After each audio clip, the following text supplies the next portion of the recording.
কিন্তু তারা দেখে না যে পাশের মানুষটা ভালো আছে কিনা বা বিপদে পড়েছে না। কেউ বিপদে পড়লে আসলে এগিয়ে যায় না, সবাই সান্ত্বনা দেয়। তো এগিয়ে যাওয়ার জন্য আমি ইন্সপায়ার করবো যে আসলে ওই মানুষগুলোর আমাদের সাপোর্ট দরকার, তাহলেই একটা সুন্দর বাংলাদেশ হবে।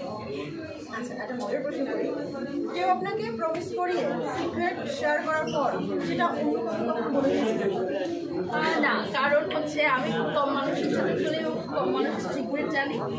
আর হ্যাঁ, আমি অনেকেরই অনেক সিক্রেট জানি বাট বলি না, কারণ হয়তো বললে আমার মনে হয় যে আমি যদি কাউকে সিক্রেট বলি সে যদি বলে দেয় তখন আমি যেরকম কষ্ট পাবো ঠিক সেরকম।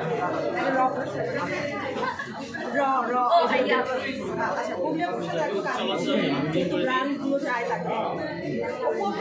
অপুদের সাথে আবার নেক্সট কাজ আপনার হবে যেদিন আপনারা চাইবেন সেদিন দেখবেন। আমরা ব্র্যান্ড তো ব্র্যান্ড যখন ডিমান্ড করবে তখন কাজ করবো। আচ্ছা, একজন মডেল যিনি অনেক ছোট জুনিয়র রুবিয়াপু এবং আপনার সাথে কাজ করেছে, সে অলরেডি স্টার হয়ে যাচ্ছে, সবাই তাকে কথা বলছে। সেই ওয়াসিফের সম্পর্কে একটু জানতে চাই যে আসলে কতটা ছোট সে?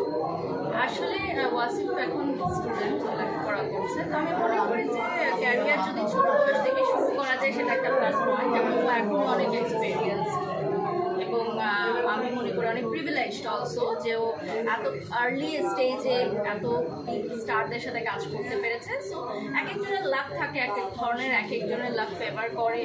আর আমার মনে হয় যে ও যেহেতু সামনে মিডিয়া ইন্ডাস্ট্রিতে কাজ করতে ইন্টারেস্টেড, তো বুঝে শুনে কাজ করবে, ভালো কাজ করবে। আর যেহেতু লেখাপড়া করছে, আমি সবসময় বলি স্টাডি ফার্স্ট, আগে স্টাডি ভালো করতে হবে, কারণ লেখাপড়াই হচ্ছে একটা মানুষের প্রথম, দেন হচ্ছে কালচার। তো আমি যেহেতু সামনে পরীক্ষা, তো আমি ওকে বলেছি যে এখন তুমি লেখাপড়া করো, সুদ কম করো।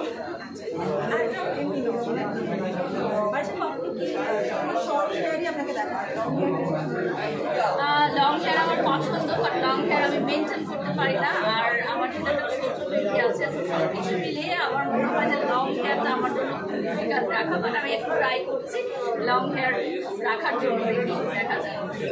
Thank you.